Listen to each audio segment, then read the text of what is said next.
Homer led the league in tackles with 85. The deep ball for Darius Prince, and Philadelphia's on the board first.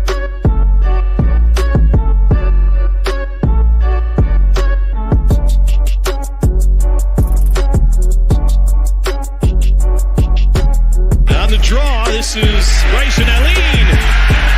And Allen weaving his way all the way down to the 22.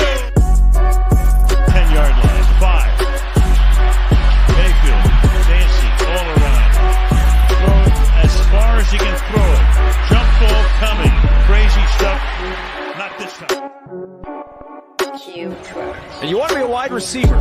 You're going to have to take a little bit of a hit like that as Brown got him in that shoulder, but watch. Those are teeth. Do we have a dentist on staff here?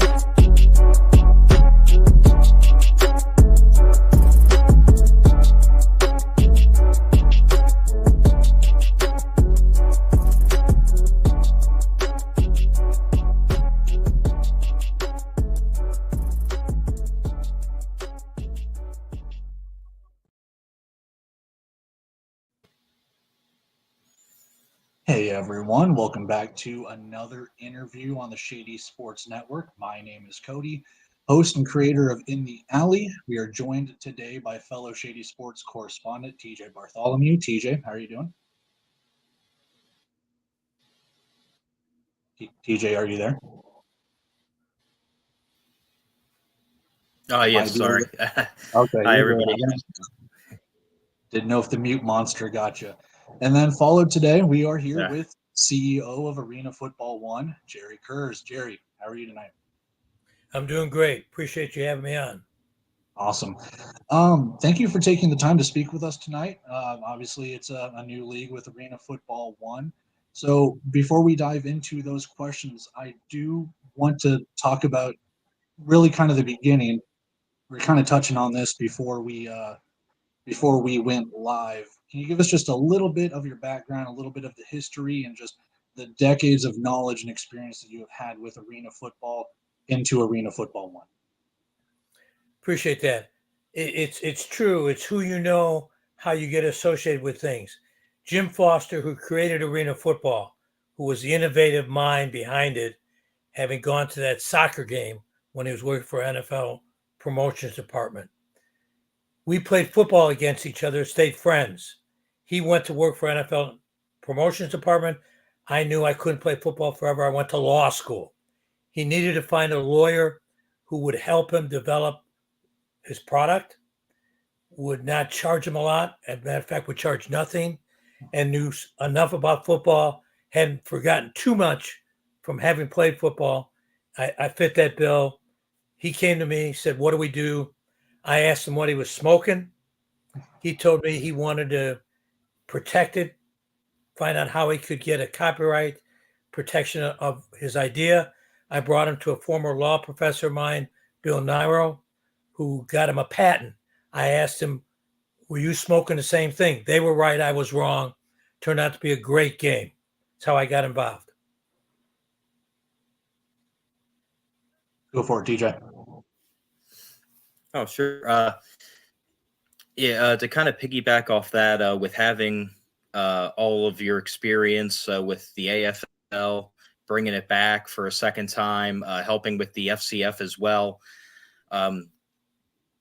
what do you see is the main focus for this league becoming established and becoming sustained for the future? Stability, doing it the right way. Mid-season last year, I got a call from a group of owners who got led down the primrose path by a couple people and said, "Can you help us get through this season?" But watching what they did last season showed me how dedicated they were to the sport, to the fans, to their communities. And when the season ended, they said, "We can't stay where we are. We want to play arena football. We want to do it the right way, give back to our community the proper way, take care of our players." They said, "Let's start a new league." I said, "If you really will continue with the same feelings and dedication that you demonstrated to finish last season in a different entity, I'll do it with you." Cool. So, excuse me.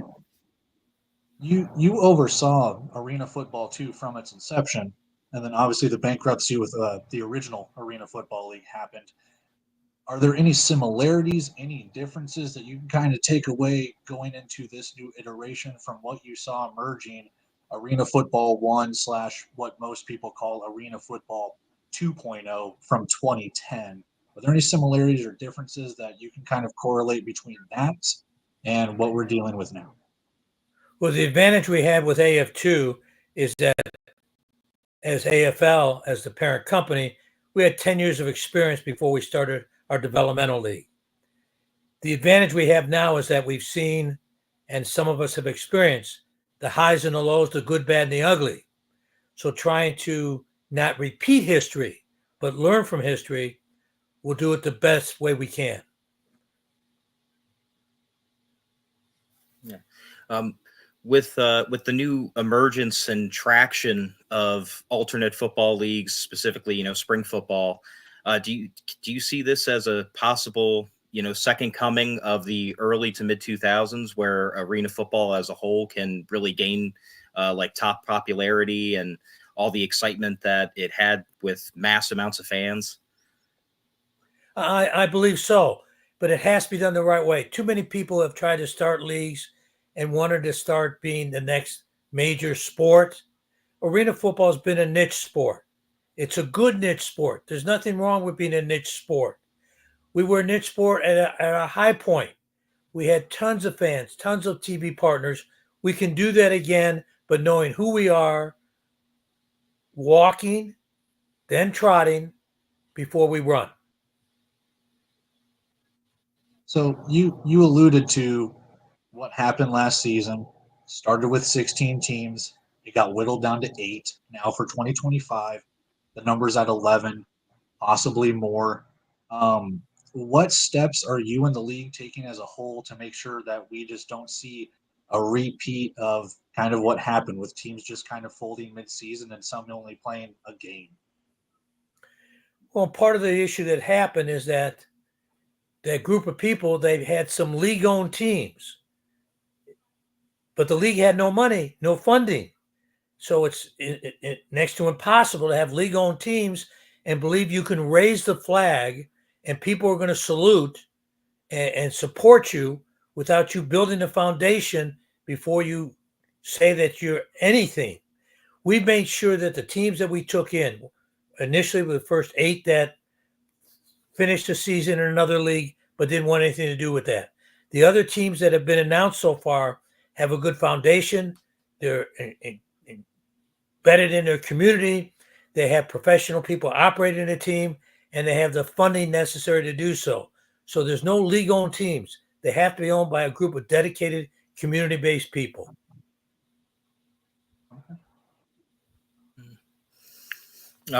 Are you thinking about maybe incorporating any new innovations, much like the 2010s of the AFL did with referee cameras, different, helmet for concussion tracking, anything like that? We'll be as innovative as we can be. We've always been proud that arena football was out of the box thinking. Always safety for the players when we had the concussion monitor on the back, and it measured the level of the impact of the hit. You can't tell whether it's a concussion or not, but it was set with doctors' approval, input from experts on what the level should be, and a red light went off. We'll look at what we can do best for our players again, but we're going to have our players mic'd up again. We're going to have player-to-coach communication in their helmet like we had in FCF as well, and we're going to go back to having the umpire have the cap cam. Awesome. Excuse me. You've practically dedicated your entire life to arena football, so much so that you're part of the inaugural Hall of Fame class for the Arena Football League. What is it about the sport that drew you in? I know you kind of alluded to it earlier, but what about this sport draws you in, keeps you coming back to it where you're now with Arena Football 1? People ask me what I do for a living, and I get to say I put smiles on people's faces. Putting games on that has excitement and something going on, like drinking from a fire hose, We throw a party and a game happens to break out. Who doesn't want to be part of that? The game is so exciting. But from 6 to 60 to 80, people love our games. Not just the nets, but the way the fans can come down to the field and get an autograph at the end. Where else does that happen?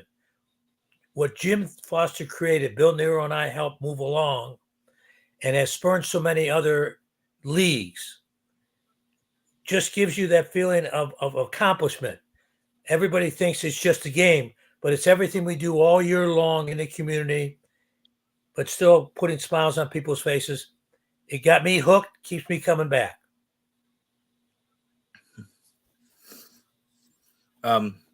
Under your guidance, the AF 2.0 version, if you will, you were able to secure a lot of different TV deals, have a Friday night game of the week. Is that something that you got that the league itself is trying to happen for this season and future seasons to come, or is that still, touch and go at this point? No, we'll have a national broadcast partner. We always did in arena football. Some seasons we even had two. A number of seasons when I was commissioner, we had both CBS Sports Network and ESPN. Can only have one for Arena Bowl, but during the season, having two national games of the week, whether on the same night that they're back-to-back or two different nights, we're working towards that, plus streaming. We'll also be, I believe, on the Zone for international. We've got a team in Monterrey, Mexico. The owner there, his family is greatly entrenched in the broadcast business. His father was just honored in Canton, Ohio, to Pro Football Hall of Fame inductions for having been and being the godfather of NFL broadcast in Mexico, Frederick Van Dam. So we're Van Rossum. We're very excited about our TV program. We're not announcing them yet because we want to do that when the time is right, but we'll have a national broadcast partner again. Excellent. So you brought up Mexico. AF1 has announced an expansion team to Monterrey, Mexico. Reading a little bit of your Wikipedia, you worked as the Vice President of International Development and oversaw international arena football games. So this seems like a huge benefit when it comes to teams and players coming and going from Mexico. I know you kind of looked at like development players and stuff like that. What is the plan for this new Mexican team? To be an integral part of our league. Mr. Van Rossum had a team years ago in a different league. He wanted to be in our league. He's got great experience, great connections, great drive. He'll be one of the heads of our broadcast committee as well with his background. When we had the International Players Program in the AFL and AF2, we allowed each team to have two international players. We got an H3 trading visa. We did 21 games internationally, 15-game tournament in Australia. Marty Judge helped us do a number of games under his flagship in China. We did training camps in Japan, other places. We want to bring arena football around the world. Sports is something that breaks down social, economic, international barriers. That's why the Olympics are so popular. We want to be international. Our sport is a sport that's easily understood by fans all over the world. That's what we want. And Mexico with Monterrey will be the first foray into that. We'd like to be in Canada. We'd like to take over North America, do some exhibition games in Europe again, all over the world, and eventually have divisions there as well. And in terms of style of play, what's your take on Iron Man? And will it be an option, or is it going to be, because some leagues in the past have done where it's mandatory and that's led to problems. So I'm just wondering what your take is on that. I love Iron Man. That's how we started. I'll always be devoted to it. But a lot of challenges come with Iron Man. Are you looking for a different player, looking for a great player? Sometimes it inhibits the ability of that player to be able to move up to the NFL, go on. Other times you want to make sure your substitution official is trained in it, the officials are trained in it, and you want to make the game the easiest for the fans and everybody else associated with it. Coaching, players, staff, fans, officials. So as great as Ironman was and still remains, we won't be playing with the Ironman rules. It'll be open free substitution. I think it makes our game faster, better. As much as I love Ironman, we're not going to stick to the Ironman rules. Fair enough. Yeah. So you were commissioner for the Arena Football League for 5 seasons from 2010 until 2014. And you now have a new commissioner with Jeff Fisher. What advice, if any, have you guys kind of talked about from last season to this season and beyond, and kind of just working back and forth, kind of probably ping-ponging ideas off of each other? Well, part of the way that I got brought into this is I asked Jeff, who's tremendously suited to be a commissioner. 18 years as a head coach in the NFL, not only an All-American player in college, professional football player for the Bears as well, but has experience with owners, players, businesses. We've talked greatly. I said, if you'll do this, I'll do this. And he said, well, if you'll do this, I'll do this. So it's a great combination. He's got great innovative ideas. He's unbelievably concerned about players as well, having been in the role that he's been for so many years. So we worked together, and I said, we'll do it together. That makes it even better. When I was commissioner, I had tremendous staff help with me, but I didn't have anybody like Jeff to be there. He's going to be a great commissioner because he cares, and that's what you want from a commissioner. You want somebody who gives their heart, soul to the sport, and he's done that with football all his life. He's a newcomer to arena football, but he's fallen in love with the game as well. With the expansion teams named for Stockton and Wilkes-Barre, Scranton areas, is the AF1 open to having a team in any viable city, or are you trying to focus more on bigger cities still, like Philadelphia per se? No, we'll go wherever people meet the requirements that we need. I've never milked a cow in my life, but I know that you have 3 legs to the milking stool. You need to have a good arena partner. You need to have a great ownership group, and you have to have wonderful ties to the community, willing to be there all year long, not be there 6 months, roll out your field, put your hand out for fans and sponsors to support you. You need to be all year long. And I don't care whether it's a smaller town or larger town. Look at one of our best towns ever, Des Moines, Iowa, with the Iowa Barnstormers. It's a mid-sized town, not a major market, 450,000 people, metropolitan area when we started, and they've always supported their teams. Billings won the championship in the AFL last year. Small market, but those fans really turned out supported. So if you meet that criteria, being dedicated to the community, having a great ownership group, great arena partner, I don't care the market size. Commissioner doesn't care the market size. The other owners don't. They want people who really want to do it the right way. We do have a comment from Charles on Facebook. He says, do you think former AFL owners will join AF1 in the future? Possibly, but that's not necessary. Those people had a great run. They were dedicated. They made sure that the league survived and the sport was available to everybody around the world.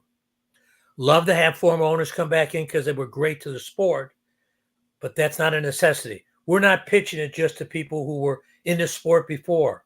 Almost everybody that's in it now and going forward in Arena Football 1 were new to the sport. And that's okay as well because they're bright-eyed and bushy-tailed, ready to do it. But if former Arena Football owners want to come back in, they're welcome.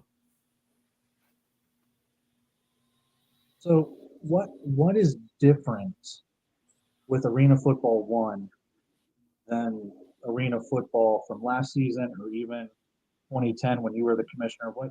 What's different now? We like to get it back to what it was in 2010 when we took it out of bankruptcy, merged some of the top AF2 teams like Spokane, became a perennial power in the AFL as well. What happened last season is an anomaly. People thought they knew what they were doing. It's just something that should just be in the history books with a footnote. But it's different from that because these owners are not making any promises that they aren't keeping. They're not trying to be something that they're not. They're not trying to say they're going to do these 27 things when they know they're going to do 10 things. They're people of their word. They demonstrated that by finishing the last season. We need to get back to where we were in 2010 and beyond. However, we've got to do it in stages. We're not going to say that we're going to be the same as we were back then immediately. We've got the same goals and desires and dedication and support for our fans and appreciation for our fans, players, and staff. However, it's going to take us a bit to get there. Nobody starts off at the top of the mountain. And if they tell you they are, they're not telling you the truth.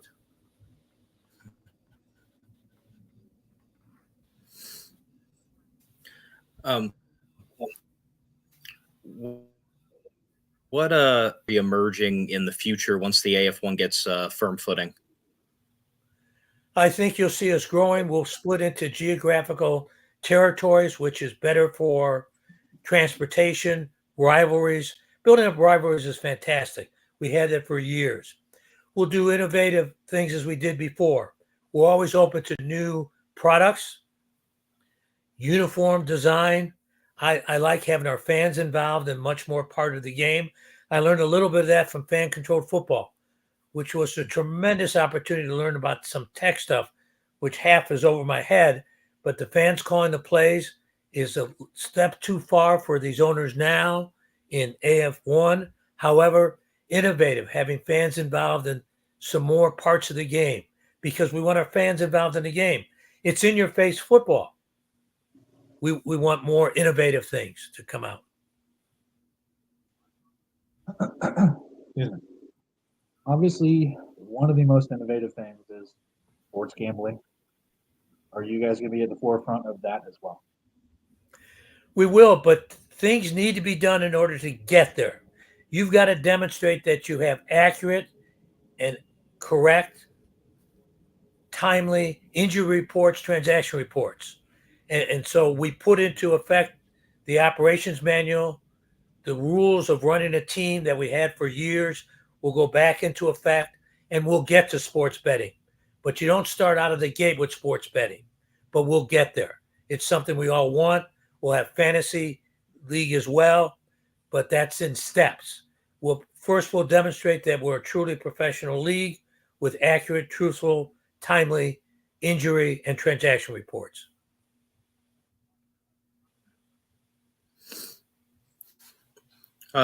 Just something I honestly just thought off the top of my head. Are you thinking about maybe incorporating in this new league any kind of like different scoring, like some leagues have, 4-point plays and things like that? Or are you just going to keep it more traditional scoring for now? I think it's traditional with some twist. Commissioner Fisher will lead those discussions. He served on the Rules and Comp Committee in the NFL for a long time, so I don't know many people more qualified to talk about that. And he saw some of the different point scoring scenarios in his short time with the AFL last year. And so we'll have those discussions. And we even have some discussion with sponsors about sponsoring some of those point opportunities. And so we'll talk to our TV partners as well. I know people say that TV dictates a lot with sports, but we're partners with our broadcast partners, so we'll have those discussions. So not evading the answer, but right now it's traditional, but we're open to innovative things as well. And some of those are innovative. I know you talked about having broadcast partners, potentially a game of the week or two. Are you still looking at other streaming possibilities, whether putting it on like Amazon Prime or games on YouTube that aren't the game of the weeks? What's going to dictate that? We want our game to be exposed as much as possible. Our corporate partners used to look at butts and seats. Nobody looks at butts and seats anymore. It's eyeballs on the screen. And so we know we need our game, our fantastic game, to be seen by as many people as possible.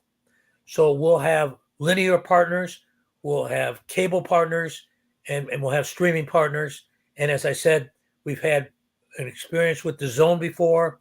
We had that in FCF, as well as the AFL had that last year. Even though it's a different league, the zone is a great partner for international broadcast. So we'll have it available as much as possible. I dislike paywalls for our fans. I don't believe our fans want to have paywalls. I've been against paywalls. A subscription service so that if you have Amazon and it's part of a subscription that you're not paying specifically for our game, but you're getting it because you an Amazon Prime member, that's a different thing than a paywall. I don't want people to have to pay to watch our game other than on a subscription service for a full subscription.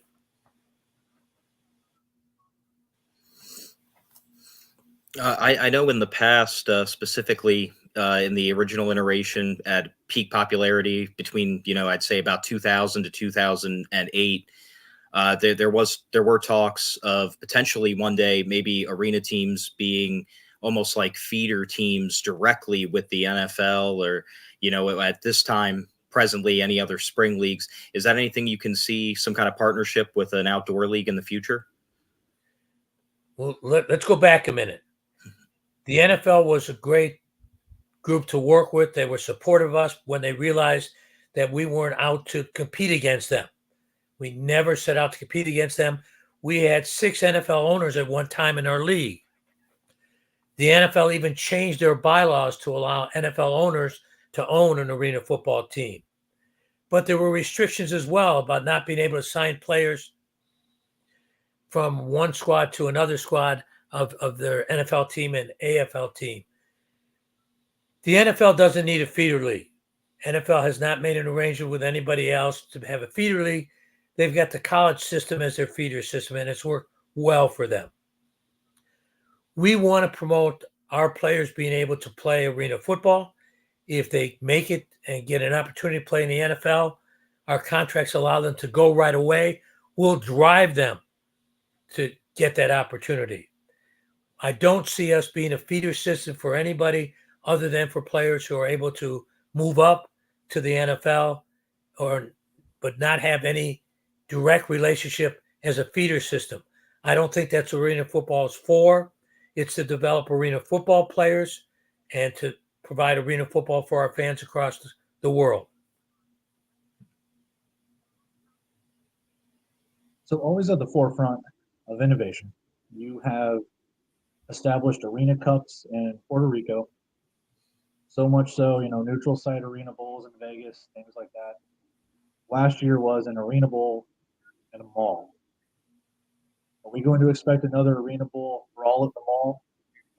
Is it something that you looked at and said, hey, we can do this? It might just be a That was an one-off? AFL venture by the people who own the IP right. Okay. So I would not have done that as much as it turned out to be a fantastic game.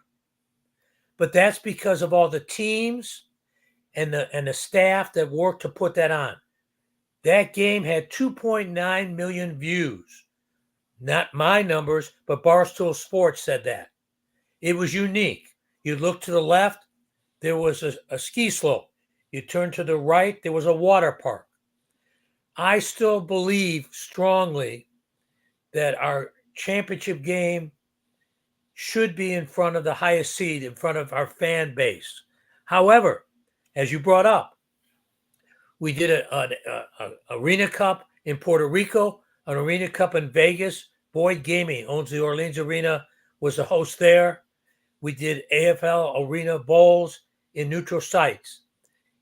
If this league supports that and it's a financially beneficial for everybody, including the teams that would have hosted it, the league as a whole, the players and the fans, then it would be looked at. Right now, we're looking at having it at the highest seed, which where I think it should be, especially for a first-year league.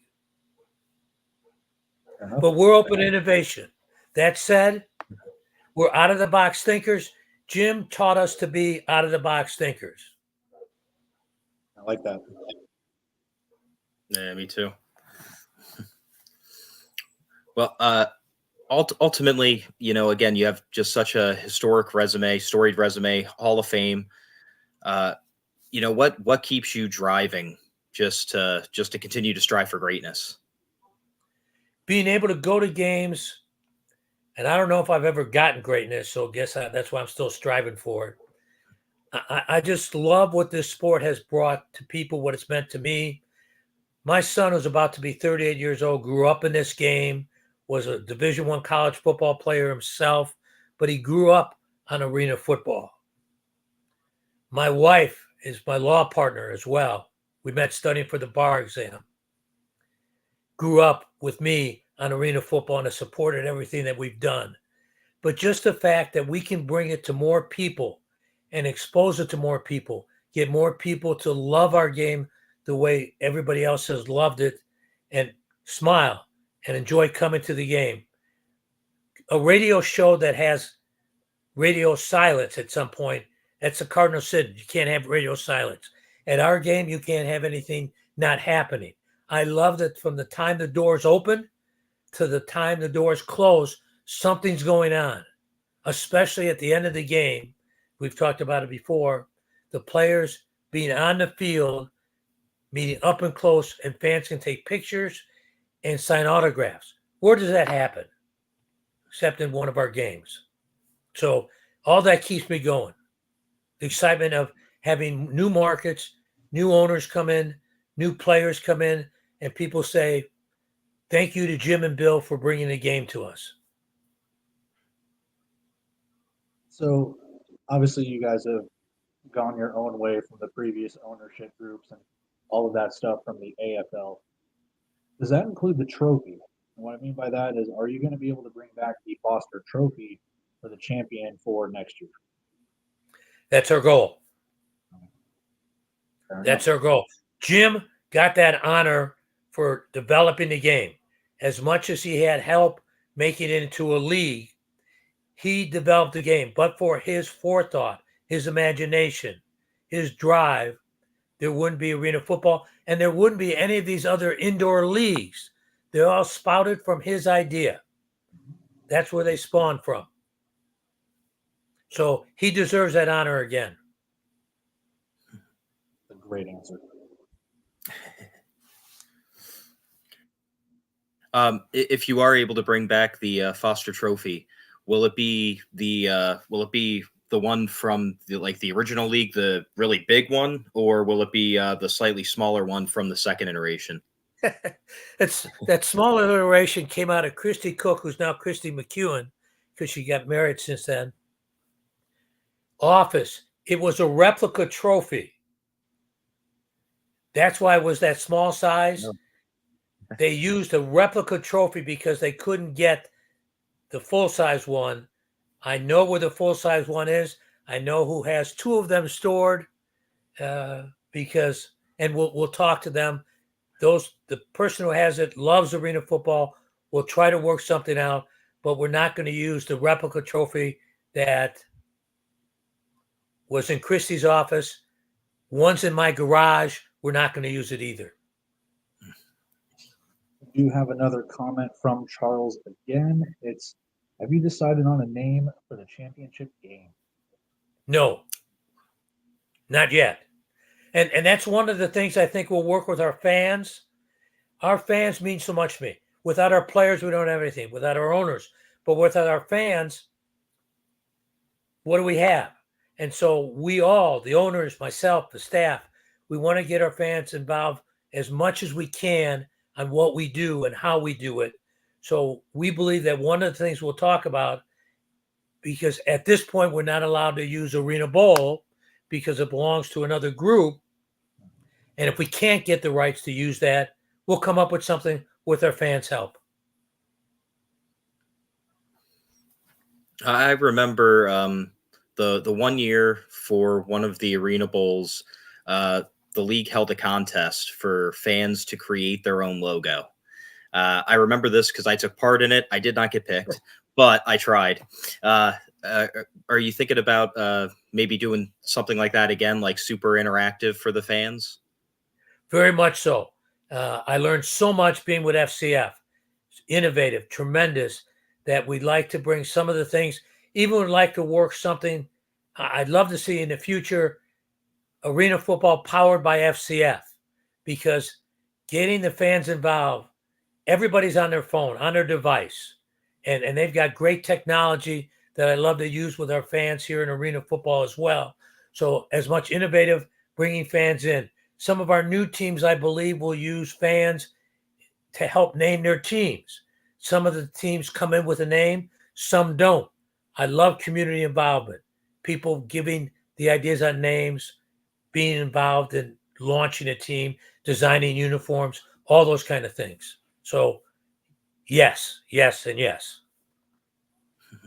Are you guys going back to, is it BSN for the uniforms? Do you have a different supplier? I know in the past, arena football has used Nike and Reebok and Russell and things like that. When I was with AFL, AF2, then AFL again, Russell was our great partner. They changed how they do business. Used to deal with corporate. Now they deal with a distributor. They still make a fantastic jersey. We'll talk to them. We're talking to a number of partners. I don't envision that we'll be with BSN again, because that was not us at all. That was the AFL. That was their arrangement. We're interviewing corporate partners now, uniform partners. Our owners reviewed 2 proposals last Tuesday. We have weekly meetings on Tuesday with all our owners. We reviewed a couple proposals last week. We have a couple more to propose. We'll have a national partner, one partner for uniforms, pants, sideline gear, fans replica jerseys, and we'll do that. But won't be BSN, I don't believe, but it'll be a national brand partner. Another comment here, it says from Charles, Phenom Elite makes nice uniforms. They do. And we will be using a leather ball, not a toy ball. Was the previous arena football out of leather? The league that played last year, played arena football, used a toy ball. Right. I'm saying from like AFL, from the AFL and AF2 always used a leather ball, a real football. And we'll go back to using a real football made out of Horween leather, same leather that the NFL ball is made out of. Love it.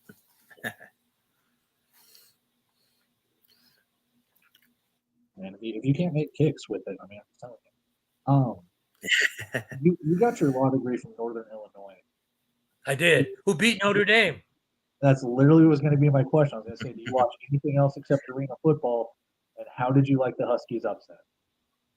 It was tremendous. A little unexpected, but Northern's always had a competitive team. Was unexpected, but they played hard. They played well. I knew you were going to ask that when you said Northern Illinois, because that's what comes up now when people talk about Northern Illinois, about that game. It was tremendous. I'm a kid who grew up on the south side of Chicago, where you either loved or hated Notre Dame. I won't explain what group I was in. Fantastic school, great camaraderie, great teams. There's an issue about whether Oklahoma or Notre Dame came up and played like a champion today.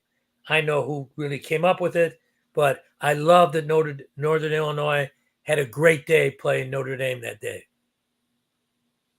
I'll just tell you, like, I remember Northern Illinois from Jordan Lynch, and is it Garrett Wolf, the running back, and then they had that Orange Bowl performance in, I believe, 2012, somewhere around that range, where they got that BCS berth against Florida State. So Huskies have been on the radar for quite a while.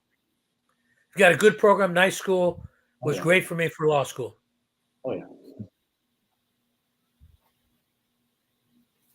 Do you have anything else, TJ? I believe I am tapped out. This has been this interview was way more informative than I ever thought it could be. I mean, I'm just having a great time. All I really have left to say is that thank you again for doing this. It really is an honor to get to talk to you. No, I appreciate that. I think as we've talked before, my wife says you put $1 in me and I'll talk about arena football forever and a day. That's how much I love it. These owners that we have in the Arena Football One love it just the same. The coaches love it. The fans I've been able to see. We want to keep that going and grow it back to where it needs to be, where it was, where it should be, and give the best we can to all our markets.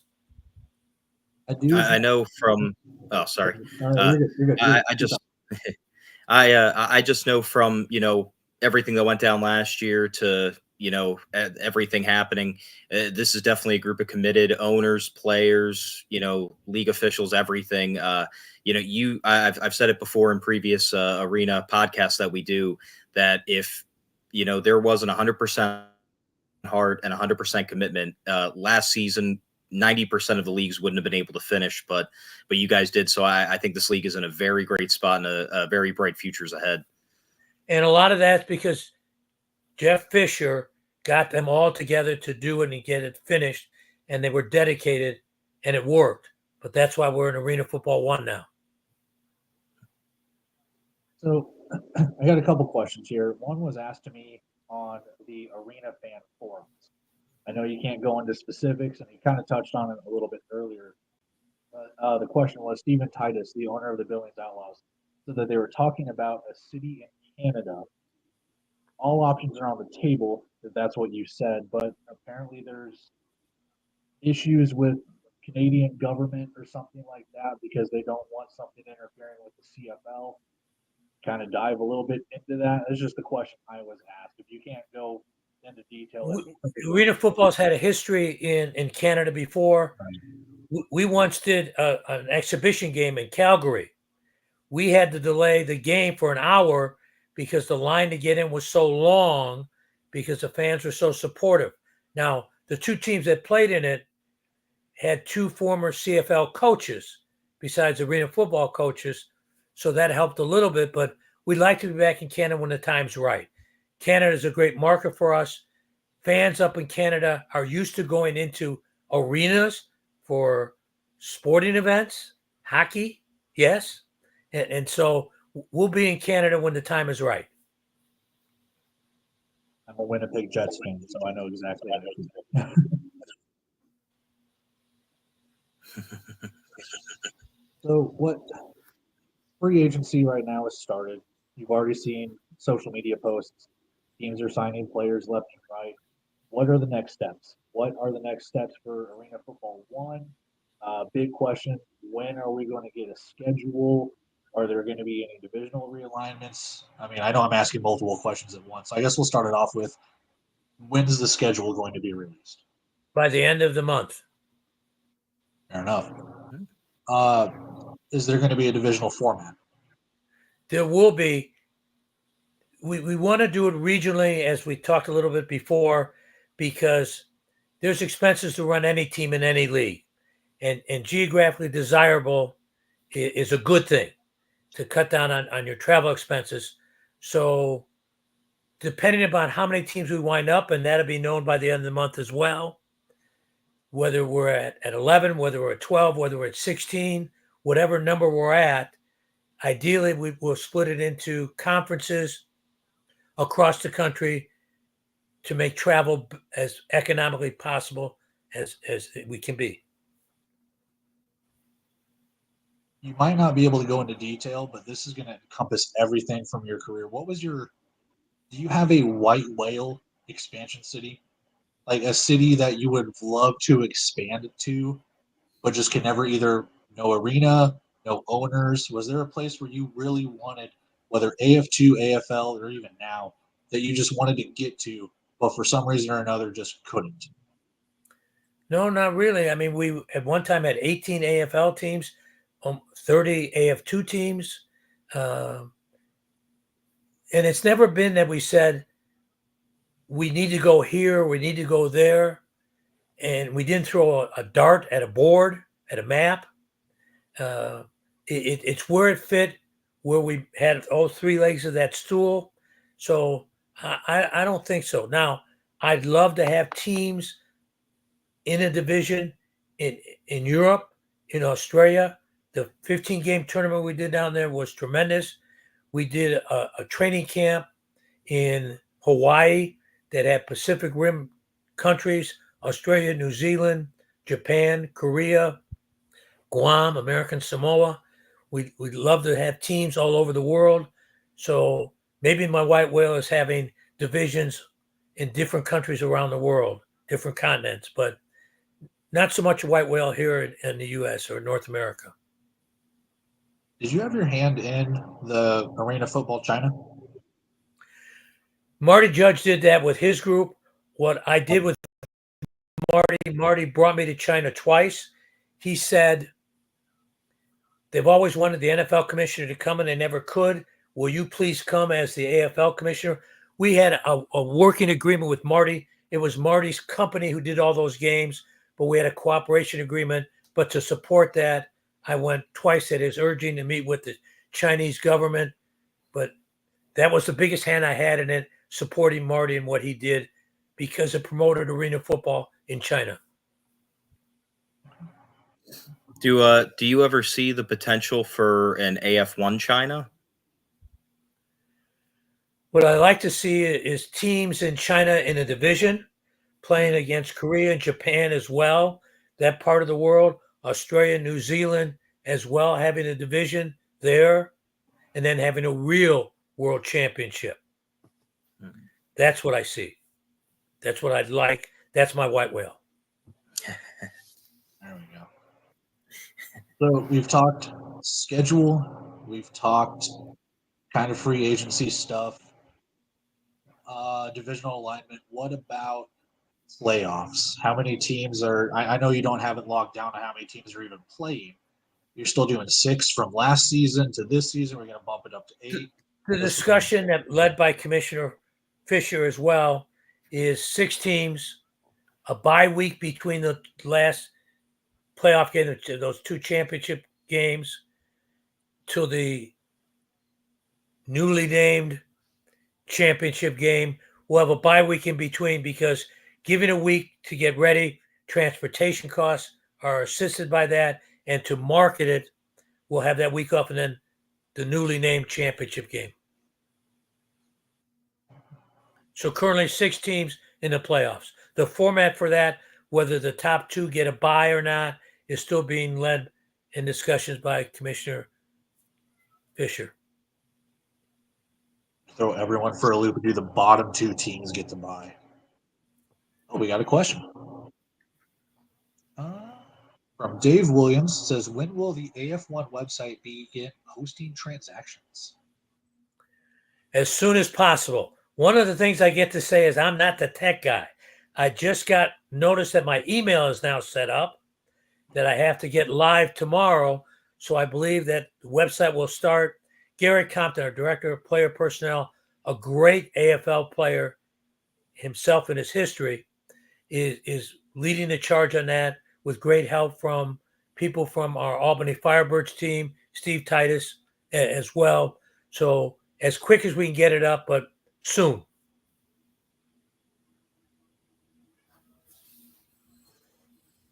I don't have any questions off the top of my head anymore. I'm trying to think. I know that was a non-answer, but I always say tech. Don't ask me tech, but yes. I'm trying to think further down the line. I mean, obviously, you've got these plans of going international while also trying to expand domestically. What is the biggest short-term goal? I'd say just up with 2026 for Short-term goal is grow slowly, steadily. Crawl before we run, but demonstrate to the world that we are who we say we are. We're arena football, put on all our games, finish our season, deliver for our fans, deliver for our players, deliver to our communities, deliver to our corporate partners, our broadcast partners, and be who we claim we are. That's our goal. Got another one from Dave. It says, what's up with Arizona? Fantastic state. Can't go any more than that. I mean, they've got beautiful cities, beautiful deserts, a lot of cacti. What can you do? I think that's the answer. When TJ, it's appropriate, and I'm not trying to be coy, but yeah. we shouldn't announce teams before they have an arena lease in place. Some leagues have gone out and announced teams before they have an arena deal. I think some league did it last year. People called those arenas. They never heard of them. And think about it. If you announce a team before they have an arena lease and there's only one building possible for them to play in that market, negotiations are a little one-sided then. Right. So we don't want to put any prospective team in a difficult position.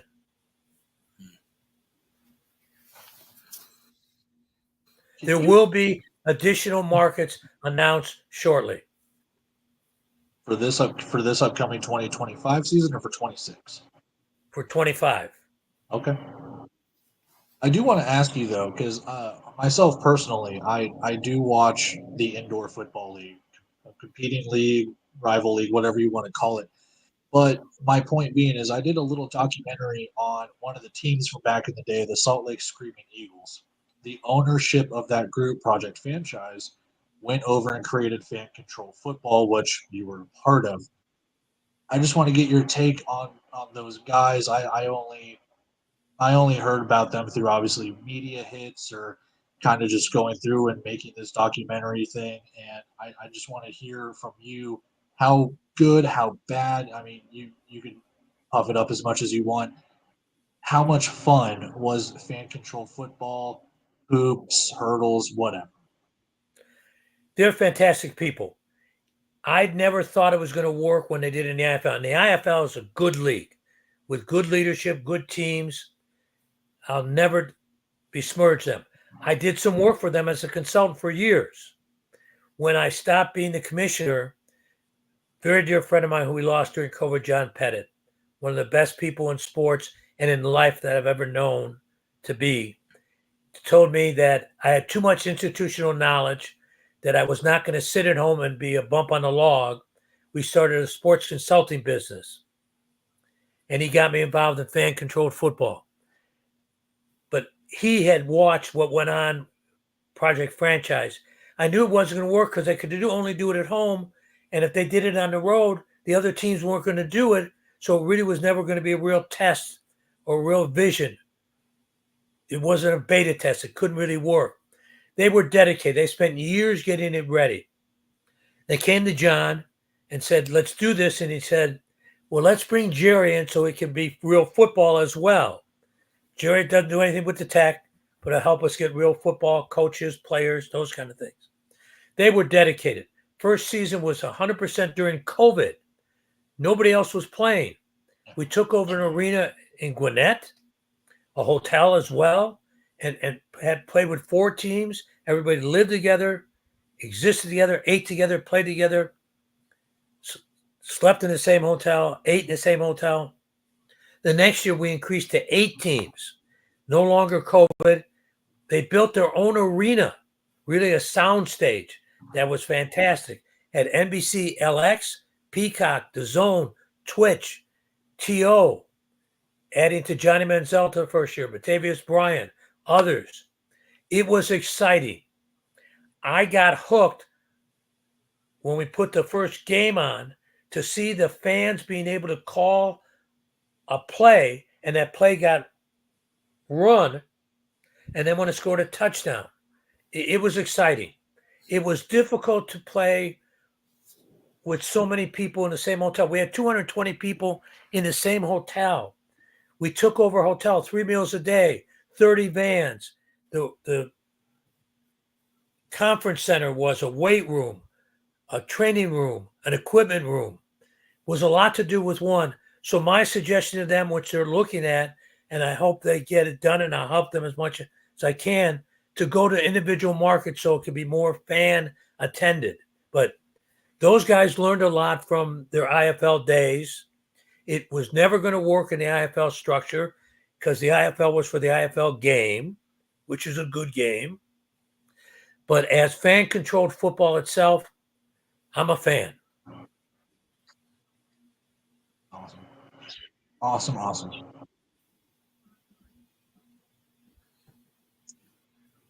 TJ, do you have any more questions, buddy? No, I am at the arena football fan in me is extremely satisfied and full right now. And everybody will be pleased with Commissioner Fisher, his leadership, the rest of our staff. They're all dedicated people who have been in arena football for a bit, been in football, and that makes a difference as well. You not only have to have good team ownership, all those other things I said you need with the three stool legs, without good dedicated staff, and I've been lucky my whole career. When Jim was commissioner, there was great staff. When David Baker was commissioner, he was a great commissioner. We had tremendous staff. When I ran AF2, AFL, we had tremendous staff, and we've got tremendous staff again, and that's an important piece of doing the league the right way. I do have one more comment here from Charles again of what are some ways I can help as a fan? I don't know if that means just getting the word out or but that's good to sort out. Participate in social media. Let people know why you love arena football, why you want arena football, to be there in your market. And I've always thought that our fans are our best salespeople. If they love the game, they impart that to their friends. That's why we urge a lot of our teams to do for their season ticket holders at least one game that they give them a couple of tickets to bring a friend, to get them hooked. Come drink from that fire hose. Come to the party where a game breaks out. They'll become fans. That's what we want. But that's what a fan can do for us. Be a fan, educate other people why. So it's not just coming from me because I'm just a shill for the league, everybody says, but I'm a fan first. Let's look at an IFL team that was an AFL team before. Arizona Rattlers is owned by Ron Schertz, tremendous owner. He was a fan first. He was not an owner, but that team was up for sale. They needed a new owner. He was a fan who took over that team.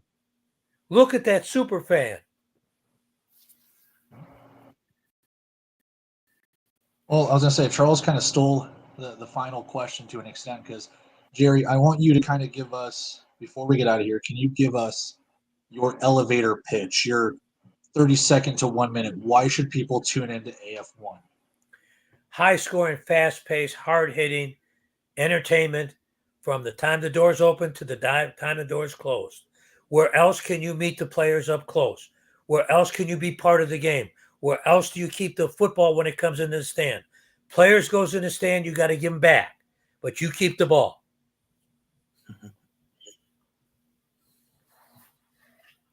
I've been to plenty. I went to a Kansas City Brigade game in 2006, and that's where my love for arena and indoor football came from. It was all just watching it on TV and convincing my dad to take me to one. So it worked. The Likens were great owners when we had a team in Kansas City. My dad and my entire family came from Kansas City, so I have a fond place in my heart. Appreciate what the Likens did with the Brigade. Love to have a team back in Kansas City as well. If you could make that happen, I'd probably cry right here on screen. We'll work on that. Now we've got some teams in Kansas. We got some teams close, but we got to get to KC. I agree. I love to hear that. But TJ, if you got nothing, I'm all out of questions. Jerry, you've given your pitch. Very convincing, man. And we will look for that schedule at the end of the month. We'll look for all the signings from all of the teams, whatever teams come out between now and probably the end of the month or sooner. And we'll just kind of get on with it. But if there's nothing else here, I think we'll sign off. For everyone that tuned in and watched us from the Shady Sports Network, TJ, thank you. Jerry, as always, thank you for coming on, giving us some of your experience, wisdom, knowledge of ball, and everything in between. I'm Cody. It's been a pleasure. See ya. I'm a game changer.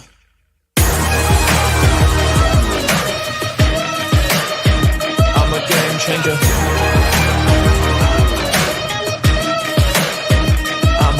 changer.